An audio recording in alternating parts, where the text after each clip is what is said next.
Today on Project Shop, we are back on the weekend scrap marathon. Now, pretty much we just have this pile of aluminum to blow through, recover the transformers out of it, and I got a couple more transformers right here that we pulled out of them white lights. Thought there was more than that somewhere, but I don't know. I still have this massive pile sitting out here. What happened was last night after my transformer press broke, I was pretty much done with working. I needed to sit down. Steve was good enough to hang out for a little bit, and I went, took a shower, and got changed and came back because I didn't want to leave all this stuff out here overnight on a Saturday night. And so I basically just stayed here all night. I watched a movie and caught up on a bunch of work on the computer. Basically just sorted a bunch of videos for you guys, and got stuff set up for the editor to basically come in and get set up on the cloud.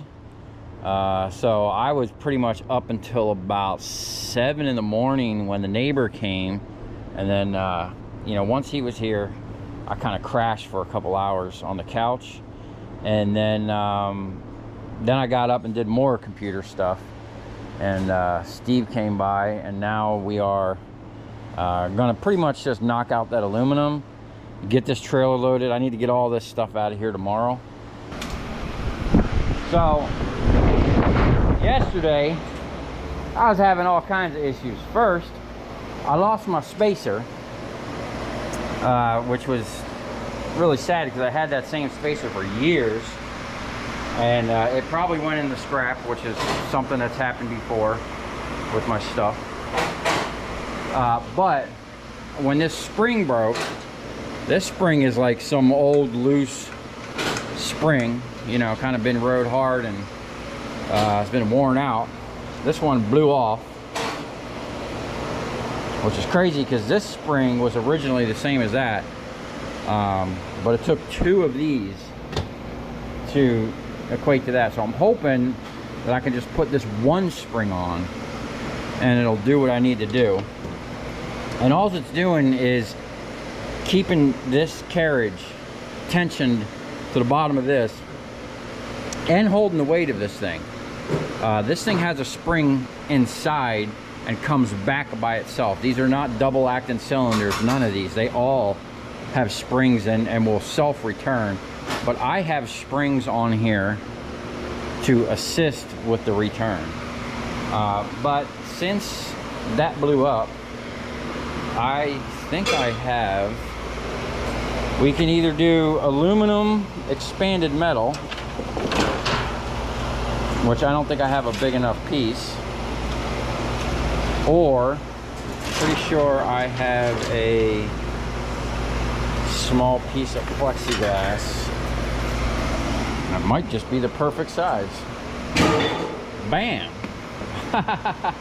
So if I can get that on there somehow like that, yeah, we'll have to put it on there like this.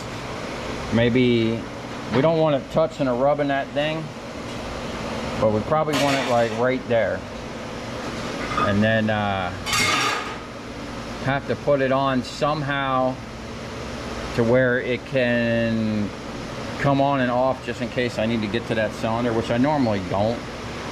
But you know, like I said, I used to have this freaking thing that I would pick up and down on here, and that got old after about a year or 2. I must have had it on there for 2 years, and finally one day I was like, man, I've never seen a transformer hit this cage because they're squeezed in, you know, they're not going anywhere. So I just did away with it. But having something permanent here to where when that thing runs its stroke down, at least I'm not going to get hit in the face with a freaking spring. And then we might figure something out with this one here. Maybe put a piece here, or even maybe a piece of that aluminum expanded metal. Have it on here, but it can't be like, can't interfere with the operation. So we'll have to think about that one. It's funny that I'm putting some type of guard on here after I made this thing 12 years ago maybe, Probably more than that now. Safety was never really a concern with me. I kind of, you know, skirted the edge of OSHA standards over here. But we're gonna tighten it up over here because one, I don't want to get hurt, and I damn sure don't want someone that's helping me getting hurt. So we're gonna have to up our safety game a little bit. Just a little bit. So I'm going to find, problem is I have a beam here, and you know, I must have been stoned or something when I welded this on, because that one's welded on the front and this one's welded on the back, which is going to make it interesting to mount this thing. I do have a gap up here, and even if it's just mounted at the top, really, you know, just so it deflects a spring smacking me in the face, I'll be okay with that. So I'm gonna figure this out real quick, and then hey, we'll see how it goes. We're gonna run these transformers. We are gonna keep these separate because I do want to know what the final total was on the Orlando job, and I'll try to weigh all this stuff. I have everything separated out there still, so we'll see how it goes. Okay, this is what we got going on. I marked this out. Steve cut it with an aluminum oxide cutoff wheel, so we have it pretty much cut to size. I left a little bit extra on the side. I don't know if I'm gonna actually like that. I might leave it. I reach over on this side a lot, so we'll have it close there, a little bit there. I'm not really reaching. I don't think it's going to affect anything, but we want this thing to be standing off of this thing and let this do its thing. Okay, and I think what I'm going to do is at its most retracted position, we're going to put it as close to that thing as possible. So it'll sit somewhere down like this. Okay, that way when it strokes up and down, them springs 100% be behind this plexiglass. Now, to keep it from rubbing and touching this, I have these spacers that I got from that $30,000 bus bar job that where I had that trailer and dumped it out in front of the shop there. So I kept a bunch of this hardware. We're just going to mount them here once we figure out what we're going to do. Well, not mount them. What we're going to do is drill 4 holes in here where they need to be, where it's not going to interfere with anything. And then we're going to take those 4 holes, transform onto here. I'm going to pre-drill it, and then we're just going to use these self-tappers, which I don't know where they came from. But the washers, I know I just recovered literally like yesterday out of some scrap. So that's scrap. That's scrap.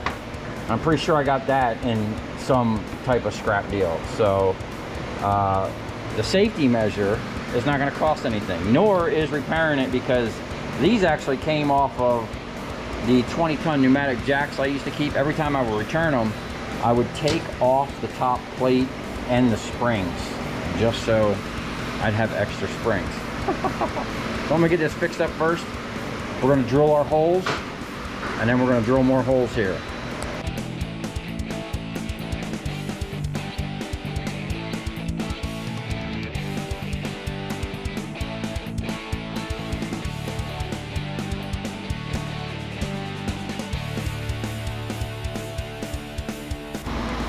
Okay, there you have it. It's not the cleanest piece of plexiglass. I probably could have cleaned it up a little bit more, but it was scrap I found somewhere. Now, I did leave it somewhat loose because this thing has a hard shock when it breaks them welds. I don't want it shocking and breaking. I already cracked that when I drilled the hole. So I think there's a way to prevent that from happening. Matter of fact, I think I actually have a drill bit that's specifically made for drilling through plastic. But anyway, let's give this thing a test run. Full stroke. I mean, it would never go down that far, you know, or pretty much that's where it's going to go. Still 100% covered. I will not be getting hit with spring shrapnel. And the new single springs are working pretty good. I would actually like, I wish I had some more. I thought I had more of those. I don't know where they're at, but if I had 2 more, it would help pull that up a lot faster. I can get my cycle time up. And I would like to actually get some rubber spacers or grommets or something and put in here. But overall, I think this will be fine the way it is. It's way better than what was there before, which was nothing forever. I'm not really worried about down here. Like I said, these things are squeezing this transformer so hard, it's really hard for anything to kick out. Like I said, I had one time like a little small corner flew out and it kind of just tapped me in the stomach. It wasn't even that big of a deal. You know, it didn't faze me one bit, so I'm not worried about that. I've literally, I mean, I couldn't tell you how many transformers I ran through this in 12 years. Probably hundreds of thousands, if not close to 1 million transformers this setup has seen. You know, in the beginning it was literally stacks as high as this thing. We would stack it up from back there all the way up, 1,000-watt transformers pretty much every other day, you know. Now, being that we're on a safety kick, I am going to be looking into this. So Steve just recovered a bunch of these that we had in scrap, and I'm thinking about maybe putting that there. You know, maybe like bolt it right there or up here, or even make a new plate and attach it to that so it actually rides up and down. These springs, they're not as big as those ones, but still, we don't want to get smacked in the face with a spring. I don't know how old those ones are, but if these ones broke, we're just going to assume these ones ain't far behind. Now I'm going to get this cleaned up so we can crack transformers. Now I need to address this situation. I had a square stock I would put back here. It's missing. And the only thing I have that's close is this piece of aluminum. I'm going to cut so we can just drop it back in there. That's about the size I need. I'll actually make this a little long. I'll cut it like right there. And then I'll have that piece for that. And I'll know not to scrap that because we don't throw aluminum in the steel bucket. Pretty sure it might have just popped off of there one day. And I usually sweep this shit into a pile and then shovel it in this drum here. And we probably sent it to the scrapyard. It won't be the first time some of my equipment has made its way to the scrapyard, unintentionally. So I'm gonna cut that and we'll see how it works over here. Okay, here we go. So I cut a piece of that aluminum. Now the other piece that I used to run in here was only like that big, and I actually had this piece of copper wire, which we can take out of here now. I had it strung through there, okay, just to kind of hold it up into place. And every once in a while it would slip by, but now we don't need that because this can just drop in there and sit in there wherever it wants, you know, just kind of be there. Now these holes, you see there's one on this side too, actually serve a purpose. And if you can see, this one's broken off, but this one had a big washer welded to it. And if you look here, this one actually still has part of the piece, and if you look there, that's part of the piece. That's a nut welded on. And when I originally made this, okay, I had a rod that went through here, and the back side of that washer would actually pull the rod back, so I didn't ever have to touch this. And it would pull on the bottom, right? But what it would do is it would pull the bottom like this, but I had a spring here pulling on the top, so it was constantly pulling the top, and just a little bit of pressure on that bottom thing, this thing would slide back like butter. And I had these wheels over here, and you just turn the wheel really fast to adjust to the different side.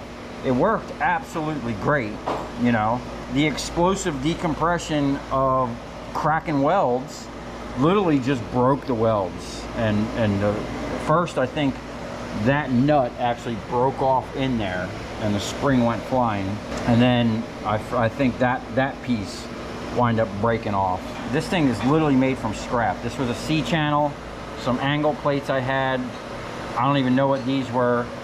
These were actually 2-inch core drills from when I used to cut concrete. I actually built this in the mechanic shop of concrete cutting and breaking where I used to work. I used to come in at night, you know, like 9, 10 o'clock at night when no one was there, and I would just work for a couple hours basically building this. I built that in the second shop. Actually, I built that in my first shop.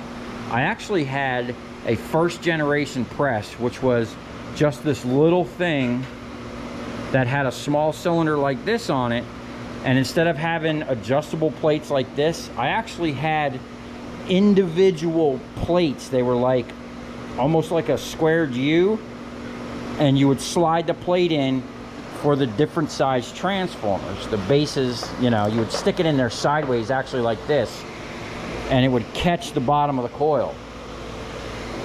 It worked great. The only problem is it would flex every once in a while when there was a hard transformer, and it would kick those plates out every once in a while. It was kind of dangerous, but I ran that first press for about a year until I built this system right here. And originally when I built this system, it was for the smaller ram, and I had something different on here, and that these holes were so I could adjust it up and down for the different size transformers. But then I just decided to go with a bigger ram with a longer stroke, and I've never adjusted it again. This, if you loosen these bolts, this thing will actually adjust down. Unless I welded that thing on somewhere. Now, yeah, that whole thing will adjust down, this whole apparatus. And this was an afterthought, putting a second one on there, because when I put this on there, running the foot pedal, it slowed down so much. This thing was so slow with the foot pedal compared to this. But when I went to this pump, it sped this cylinder up faster than this cylinder ran with the foot pump. And the reason the cylinders went faster is because it has more displacement to fill. Like, it's a bigger cylinder, so each pump, let's just say it pumped 1 gallon, and this held 10 gallons. It would take 10 pumps to fill it.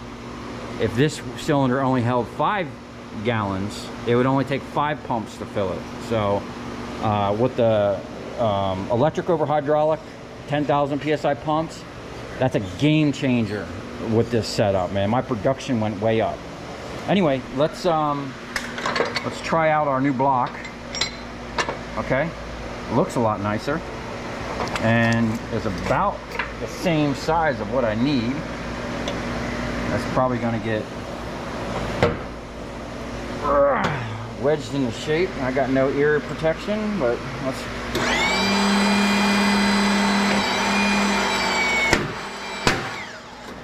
Perfect. I do need to find a smaller pair of vice grips, because when I'm running these small transformers, this thing comes down further than the big ones, and when I go to release this, it hits the carriage up here, and I have to wait a split second, which is slowing down my production. And you know how we like to be productive around here. So I'm gonna find a smaller pair of vice grips, and I'm gonna get over there and help Steve bust out the rest of those light fixtures. We're gonna get our transformers. We're gonna keep them separate from this, and because I want to weigh this copper and this steel real quick to find out what the total is going to be on Orlando job, and then got a clinger, you know, and then we can just blow out the rest of the stuff, no problem. But let me know what you guys think. You know, we're stepping it up over here. We are becoming OSHA compliant. Now, if I just need to work on the wire stripper over there, and hopefully here soon, now that I got someone helping me with the videos, this pretty much, this side's going to get changed up, and this side's going to get changed up. basically both sides are going to get a new piece of equipment. So that's a long time coming. So stay tuned for that.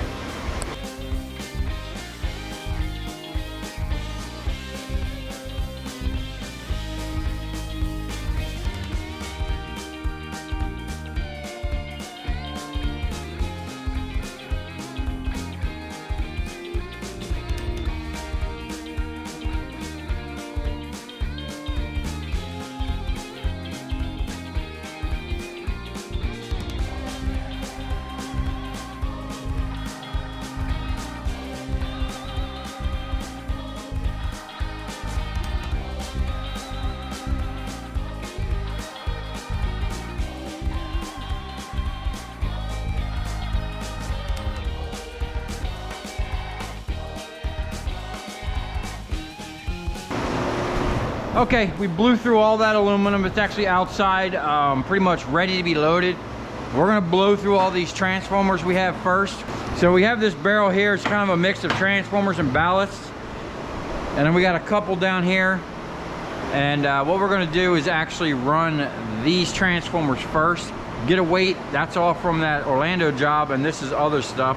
Hey man, let's get this off the table before it spreads out. Steve cut a, what do you call them? A toroidal transformer? Yeah. Let me get a little bucket for that. Did you have to cut both sides of that? Top and bottom, or did it just come off? Inside and outside. Yeah. Nice little chunk. Yeah, there's more than that. So we have our copper from yesterday. If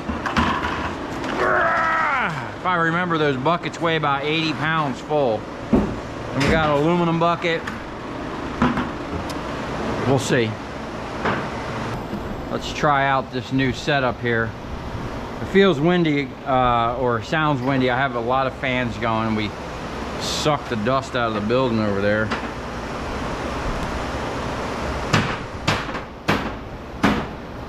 This looks odd. I'm not used to having all this safety.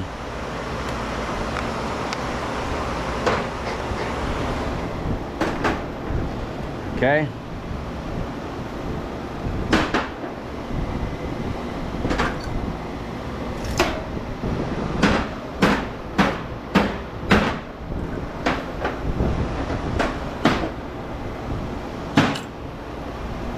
Now, hopefully, we don't have any issues tonight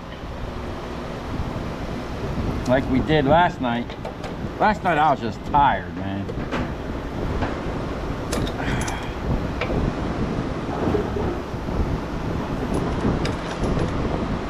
And then when you're tired and things break, that's just the universe telling you it's time to cut off.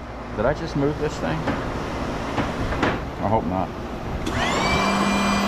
See our thing moving. Even, oh, that worked out perfect.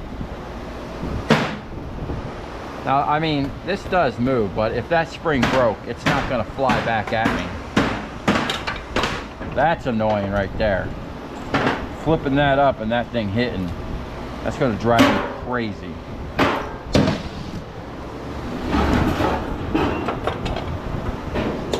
We're just gonna run this head cam till the GoPro gets hot and shuts off. Ah, damn. I'm gonna have to figure that out. That is gonna absolutely drive me crazy. Let me see if I can find a smaller. I'll be back. I'm gonna shut this off. Now, I wasn't able to find a small pair, but I'm hoping this one has a smaller footprint. No, that's even bigger footprint. Damn. All right.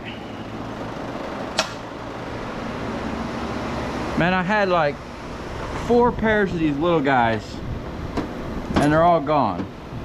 I wonder if I change it to this side.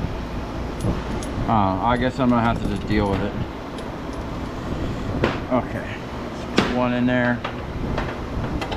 We just gotta put one in there to adjust it.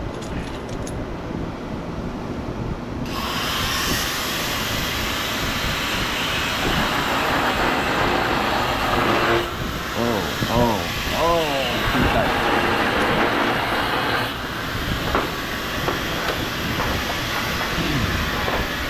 All right, let's get some production done.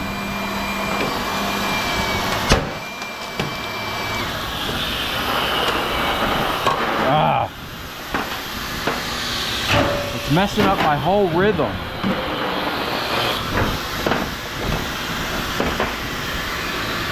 I wonder if I can get it tight enough to where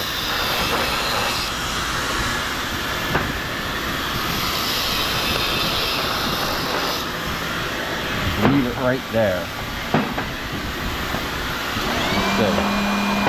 Oh, that's the only problem I see. We leave it too loose,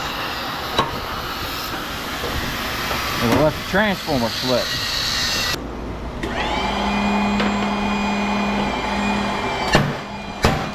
Start clearing this side over here because it's going to pick up quick.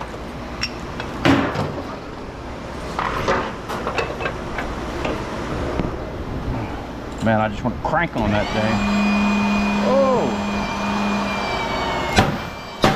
So what happens with these things, the bigger ones, if you don't push it all the way, I've had it where that thing came down and bent the crap out of the vice grips. Oh! Oh, that broke in one pop.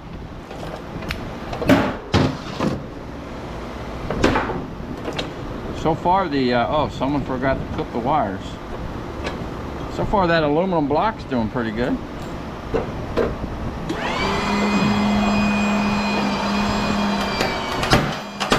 Oh, see that?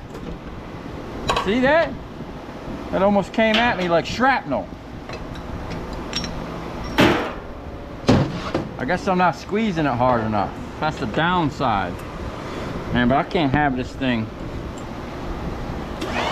hitting that thing every time.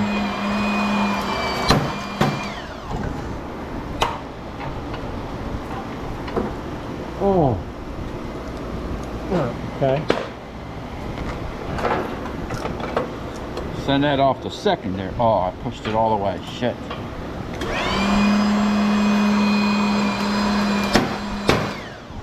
Yeah, you can almost see that wanting to kick off of there, and that is sloped down. I think I am going to run a bead of weld on that and grind it back. That way it can retain that underneath.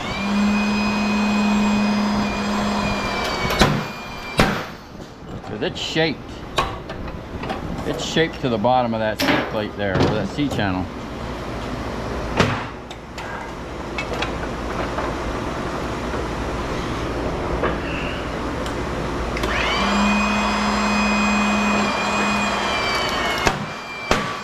Explosion of dust. Now there's a fan over there. It's pretty much blowing this stuff away before it gets to me. But when I was running pneumatics, I always had air over here. I had an air line come in with a three-way splitter, one to each machine, and then I had a blower. I could constantly blow the table off. So that stuff didn't build up, and I had my jet vac system hooked up behind there and behind there, which we should actually be doing that. Oh, I keep forgetting not to push that all the way. I got my mask down right now. Even though I can watch the dust being blown away, I can still smell it. And if you can smell it, there's something happening.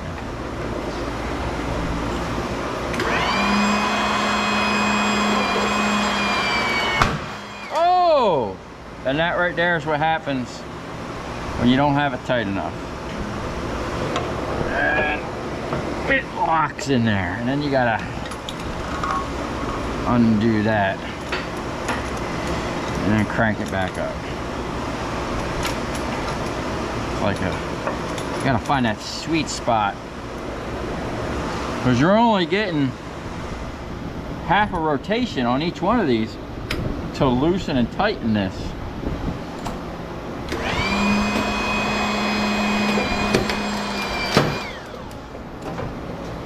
I feel as though we are not centered. You might have to readjust.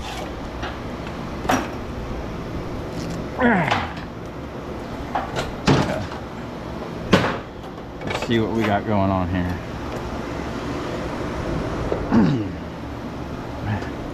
I don't like that at all.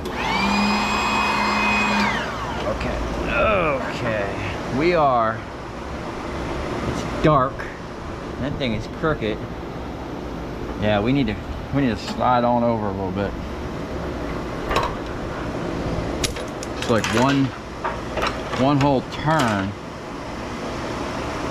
like that. Now we can check it.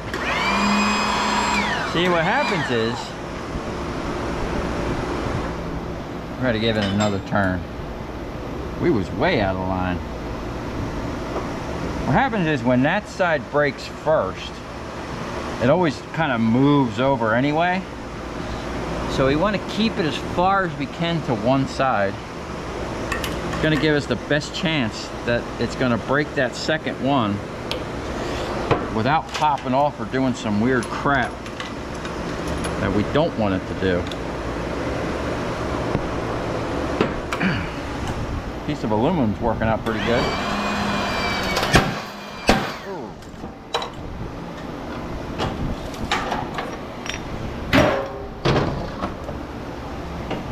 I don't even notice that thing up there. All right, we're gonna crank down on that. We don't want to lose these things.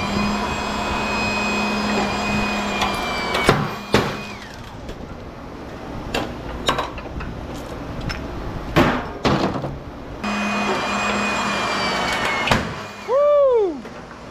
Man, when they both break at the same time, that's just extra loud. Ugh.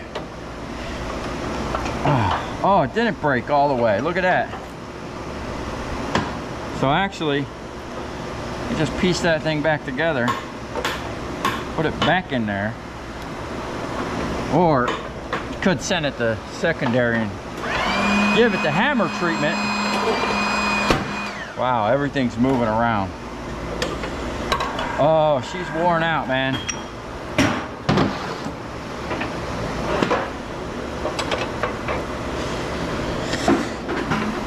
Oh, is that what I think it is?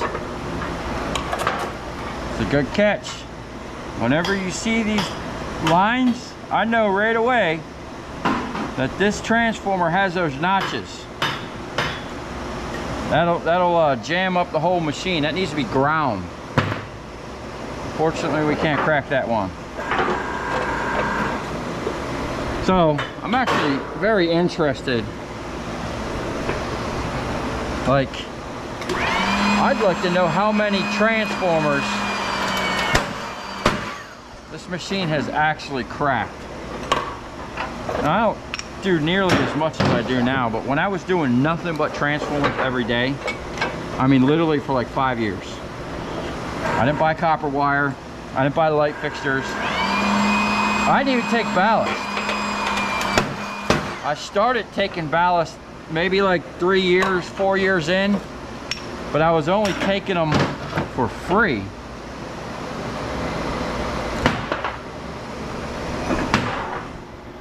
Because nobody would buy them at first. And then I found someone that would buy them for 22 cents a pound.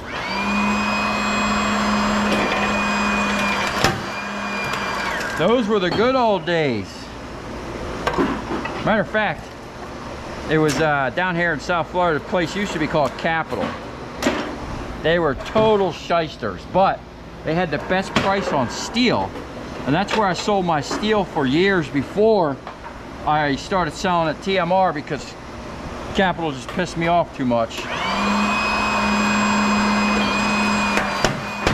But They were the first person ever that I know of where I could sell fluorescent ballast to. And I would go there with my ballast and the steel.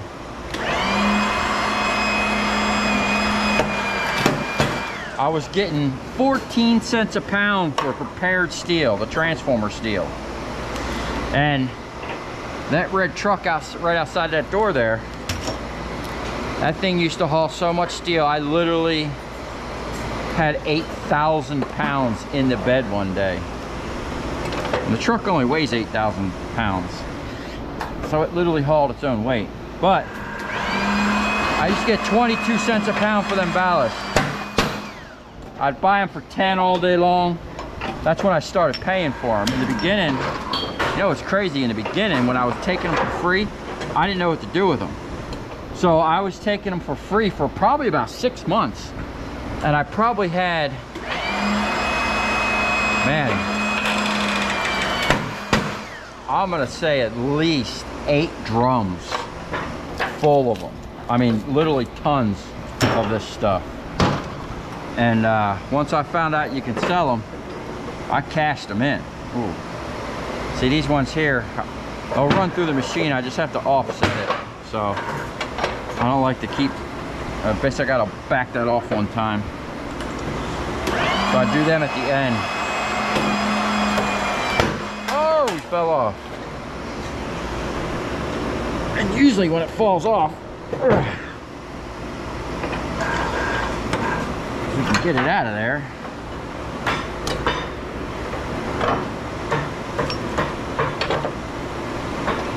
Just drop that back in. Give it a little extra squeeze.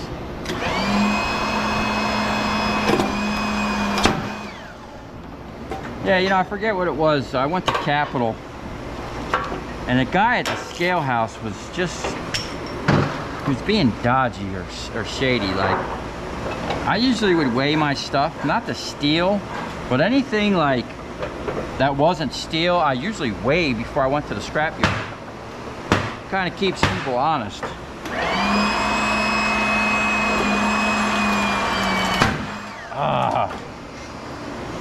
We got problems, man.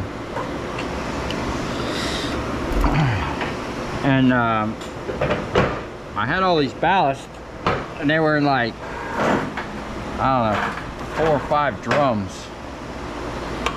And the guy, you know, they always take them out of your drums and dump them in their bin. But their bin was like way off on the tare weight, man. And I called the guy out at the scale house on it. And basically the owner, I think, came out and was like, yeah, well, you know, we get everybody. Or he said something slick to me that I didn't like. And that was the last time I dealt with him. At the same time, I had moved out to like Loxahatchee, which is out west. And TMR was closer. So I used to take my steel from Loxahatchee all the way down to Pompano. And then I stopped doing that. And to this day, I don't like hauling steel. I bring it to the closest yard, TMR.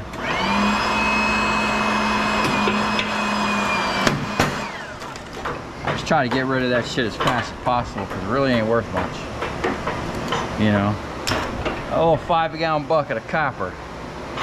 It's going to be worth more than a 55-gallon drum of steel. So, I'm more interested in that 5-gallon bucket of copper and getting the best price possible for that.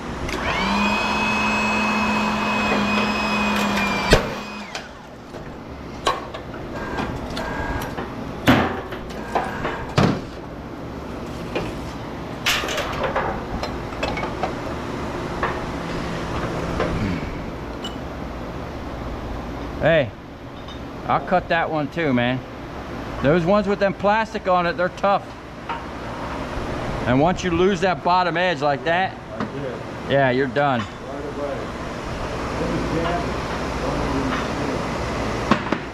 It's a double copper too.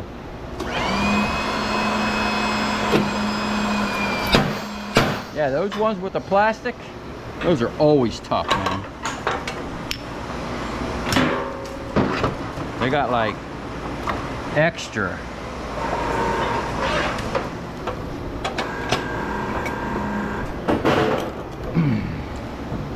I kind of like this thing, man. I feel safe. It kind of reminds me of the cage I used to have on here. And even when I had that cage, I was always thinking about mounting the cage to this actual thing. So as it goes up and down, it could kind of come down with it, but it needed to be on some type of deal where as it came down, it would go down even more than this to cover the thing. But like I said, there's never anything really getting kicked out of there. Or not at any like high rate of speed. Oh, that's a big fat transformer. Hopefully it's copper.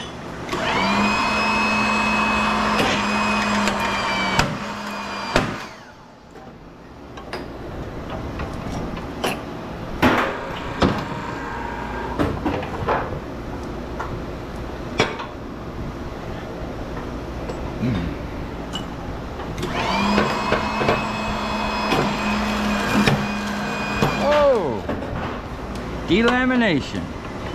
And I see aluminum coil. See that? Oh, that's a nice one. The little coil's aluminum. The big coil's copper.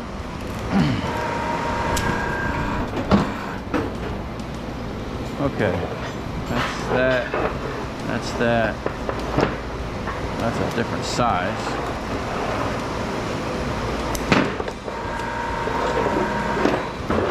Oh, these are nice. These big fat boys. Okay, so we blew through all them transformers from Orlando, and now we got these other ones up on the table. Unfortunately, there was a mountain of aluminum transformers. All these transformers that I thought were going to be half copper, and if you looked at them, they look like copper on the top. Good thing I check them. Anyway, let's weigh these buckets. Now, if I remember, depending on the coil, we should get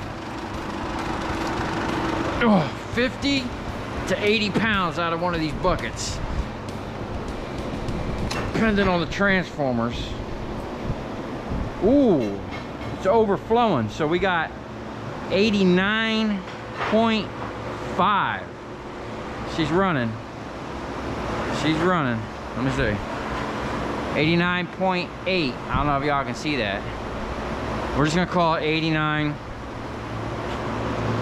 2 pounds for the bucket. 87.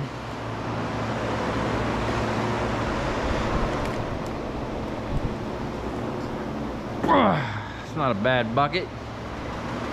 This bucket looks a little smaller. Let's see how much it weighs. Yeah, I'm gonna say maybe 75, 80 pounds.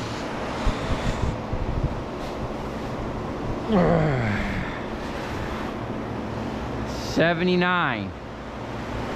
So we got 77 pounds.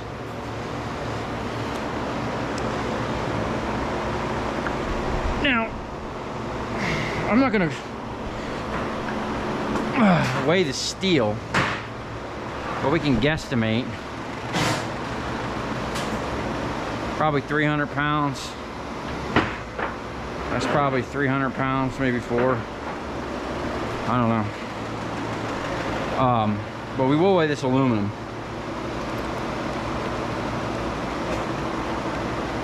Like I said, 1 5-gallon bucket of copper is worth more than a 55-gallon bucket of steel. Cast 30 pounds. So we got 27 pounds of cast. Okay, and then pallets of cast out there. I wonder if this thing will register that little toroidal transformer that Steve broke down earlier. Nice little chunk. 3.7. Oh. We're gonna need another bin. Let me see.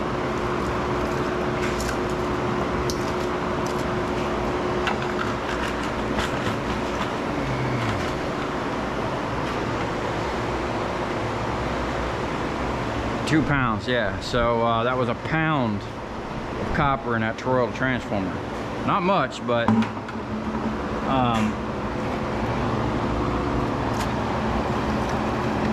better than nothing. Looks cool. Looks like a centipede.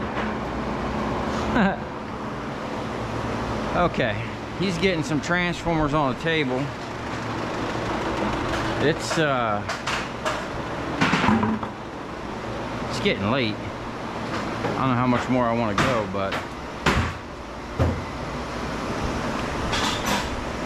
what do you think, man? Coppers? Not sure. I see a couple. This one here is suspect. You might want to check this. Yeah. It's copper.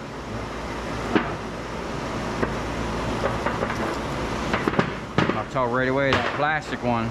All different sizes. Those plastic ones, no matter what, are always double copper. The little thing worked out great. I didn't even know it was there. Didn't interrupt any of the operation.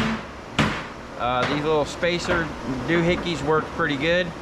I still would like to get some rubber, so it's you know, a little secured and not like violently shaken. Well, it's gonna violently shake anyway, but yeah. Okay. Now that we got the copper weighed, it doesn't matter. We can just throw everything in the same bucket now. We get a game plan. I'm gonna go sit down for a minute and relax and think on this. See what we got. 87 plus 77. 164. I think last time I got copper, let's just call it to be safe, 290. 475 for 2 buckets. Hey man, that's not bad. I don't think I can get 475 out of 255 gallon drums of steel. So now we're gonna have to get some more buckets because we're pretty much out. But we need a bin. All right, I'll get back with you guys later. Okay, this is what we got going on. We got just about a half a barrel of number 2 copper, a little bit of aluminum. I was out there taking care of the trailer. Steve actually ran some transformers, and I can see he or someone ran that. And that's the one with the little locks that don't like going through the press. So there is a little bit more copper to recover. I don't even know if we're going to get to that tonight because he just went to go get some cheeseburgers. And I know as soon as I eat, I ain't going to want to do nothing but go home, take a shower, and go to sleep.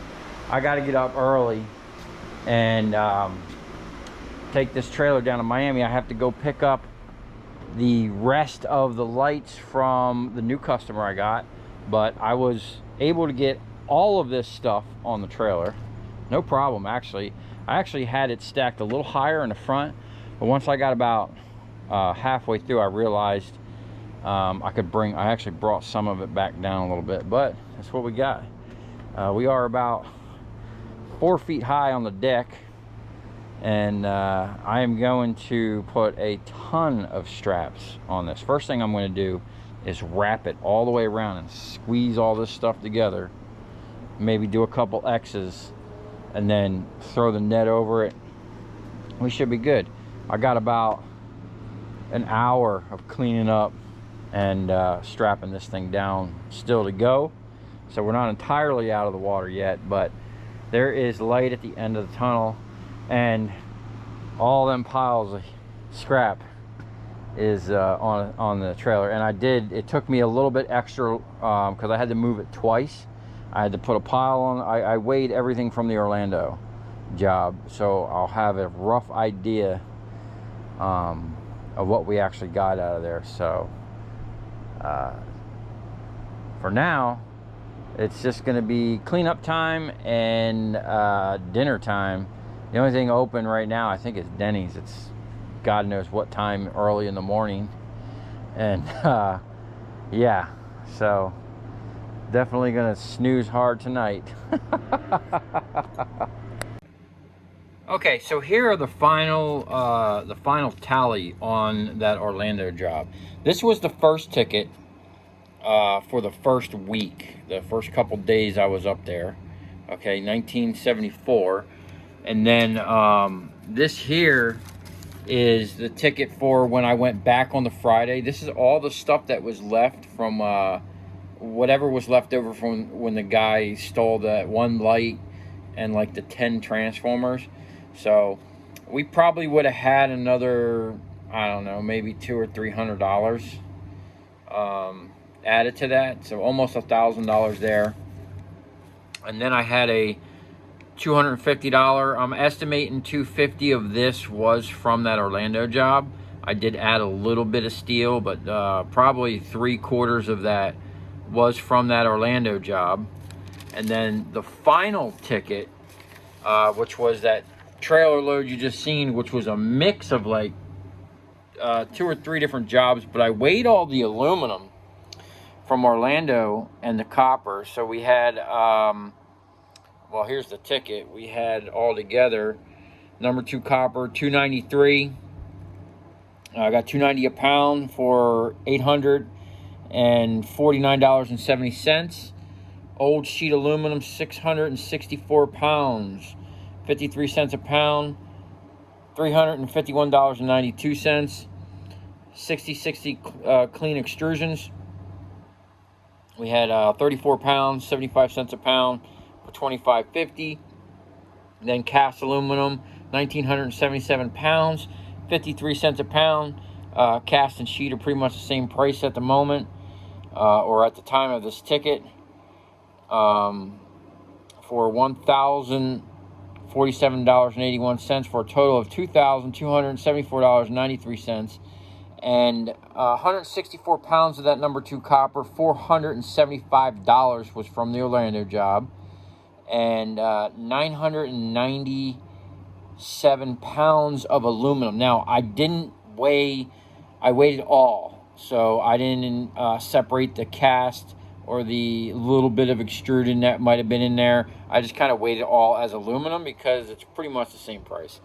So we had 997 for $528.41 for a total of $1,003. Now, there was probably 50, 60 pounds of number 2 insulated, maybe more, that I didn't even put on the ticket. Okay, so here's the projected costs and everything. So we made $4,191.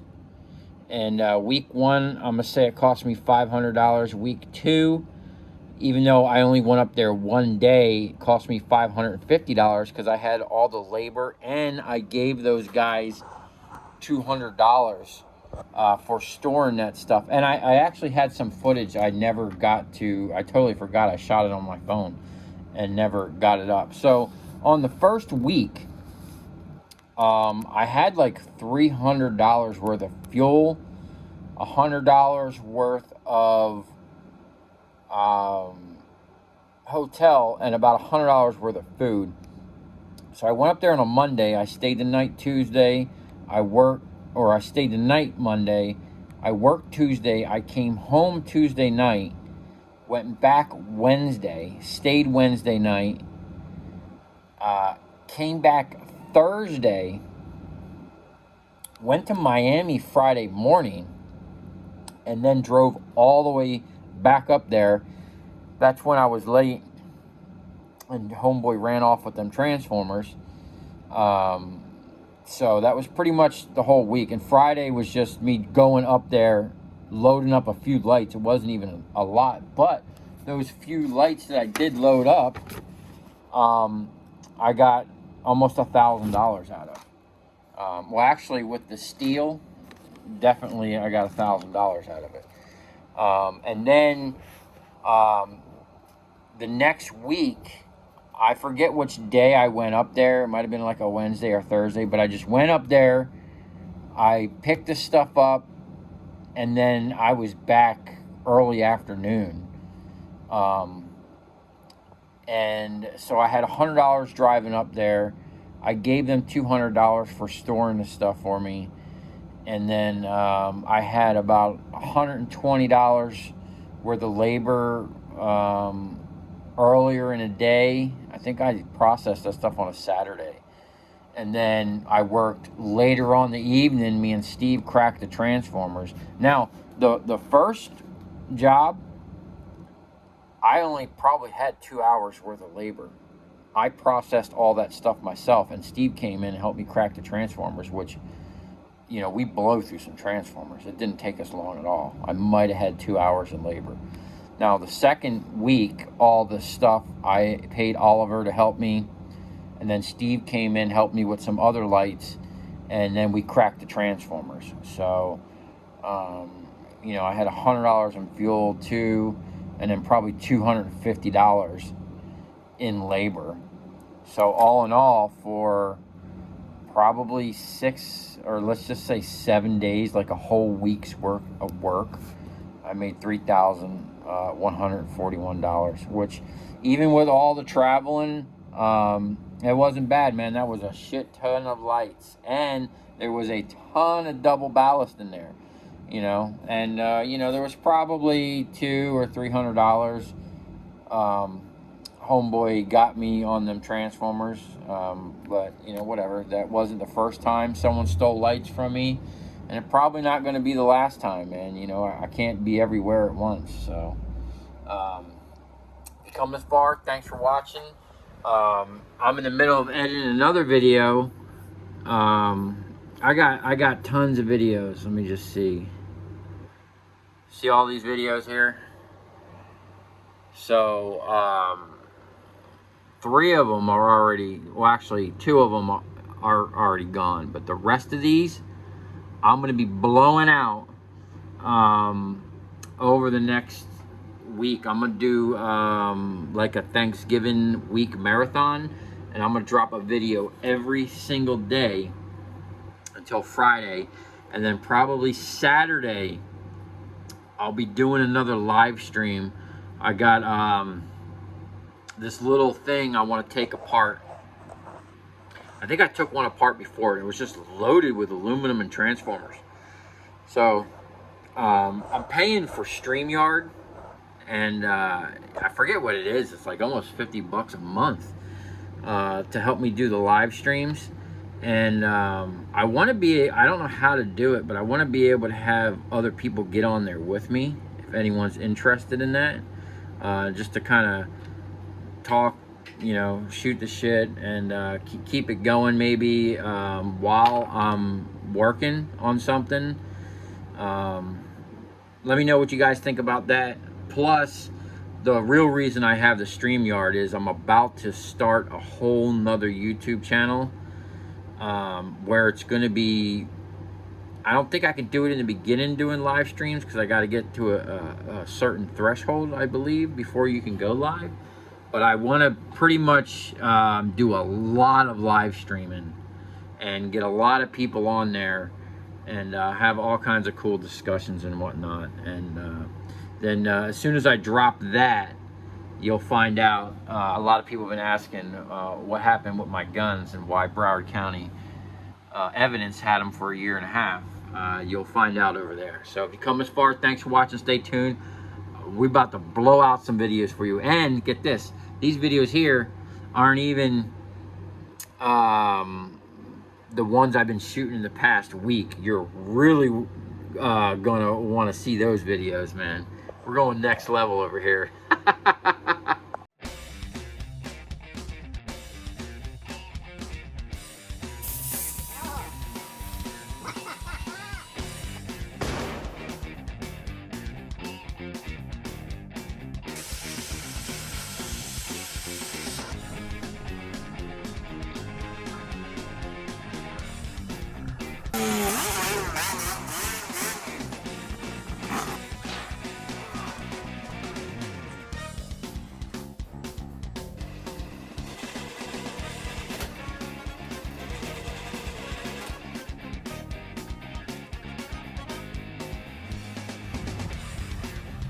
I'll tell you where we're going, right to the scrap yard.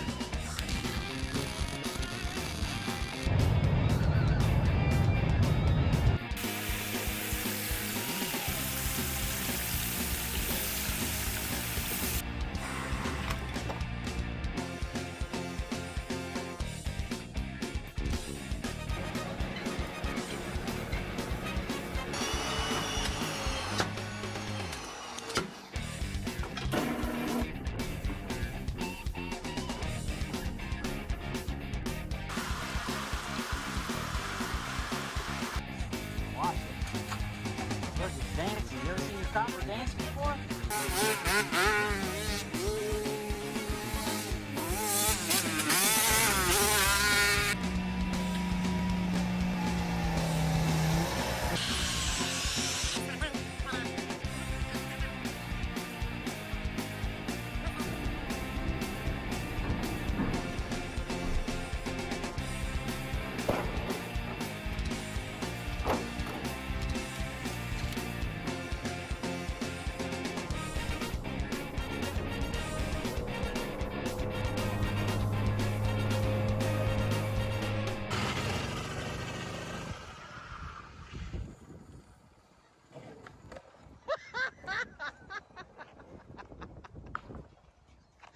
Okay, this is what we got going on here. We got some real redneck engineering.